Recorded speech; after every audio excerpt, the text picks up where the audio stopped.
Alright, what's up guys, Toasty here, and today I'm going to be talking more about Dragon Ball Xenoverse. Now, I've been on a hiatus for a couple of weeks, and I'm sorry about that, but since the Japan Expo is actually happening today, and we got some gameplay of Dragon Ball Xenoverse, I thought I'd talk about it. Now, obviously, we've all seen the E3 trailer that came out back at E3, and it looked very good. It was a trailer that didn't have a lot of gameplay in it, and we actually got to see gameplay at E3, but it was in short bursts, and we didn't get to see a lot of actual gameplay itself. But today we actually got to see a few clips of actual battles, full battles between Cell and Goku and Goku and Vegeta.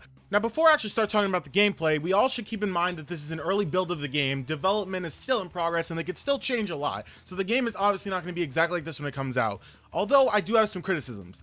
Now, the movement of the game kind of looks a little bit stiff to me. It kind of reminds me of Battle of Z, especially the same way of how you can lock onto an enemy, and sometimes you can end up in a little bit of a weird position.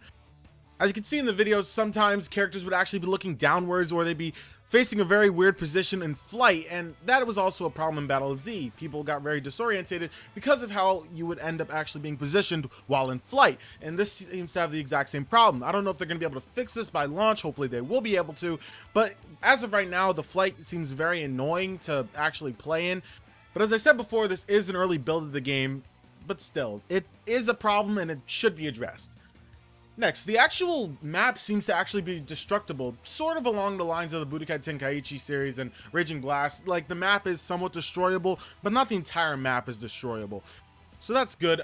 I would assume the UI is actually going to be changed a little bit more. Honestly, the bars below your health bar seem a little bit too small for me. I would assume that they would make those bigger, and they would actually, instead of having it from side to side, they might make it up and down, sort of like Budokai Tenkaichi's charging bars. They have multiple bars going up and down instead of side to side. But, you know, I don't know if they're actually going to keep it like this, and if they are, that's okay, I guess. The only thing is that they seem a little bit too small, so if they got bigger, that would be a little bit better.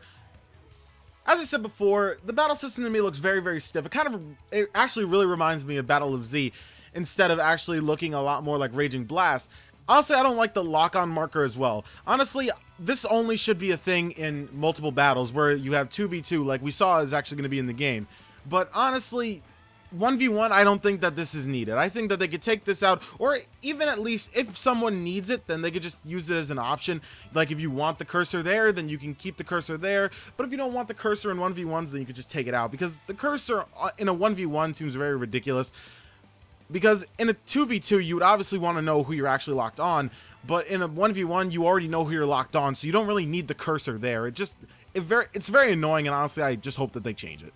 Other than that, I think that the game actually looks pretty good, honestly. Just out of a few criticisms that I have, I think the game actually does still look pretty enjoyable. And honestly, if they iron out a few of those criticisms that I have, I think that this game will be extremely fun to play. But tell me what you guys think. Do you guys think that this gameplay shows how bad the game will be in your eyes? Or do you guys think that this will show how good the game will be in a few months? We don't know until we actually get a release date and the actual game releasing. So tell me what you guys think. I'll see you guys later. Thank you guys for watching. If you guys like this video, then make sure to like and subscribe if you haven't already. And if you're looking for more Xenoverse videos, keep an eye on my channel. I'm actually going to be posting more Xenoverse videos in the upcoming weeks. And if you want to see Xenoverse videos that aren't from me, you can go over to Omega Pro's channel. He's actually making Xenoverse videos a lot more often than I am, and he's actually doing really good with it. He's doing very daily content, so make sure to go subscribe there if you haven't already. And yeah, thank you guys for watching. I'll see you guys next time on my next Xenoverse video. Thank you guys for watching, as I said before. Peace out.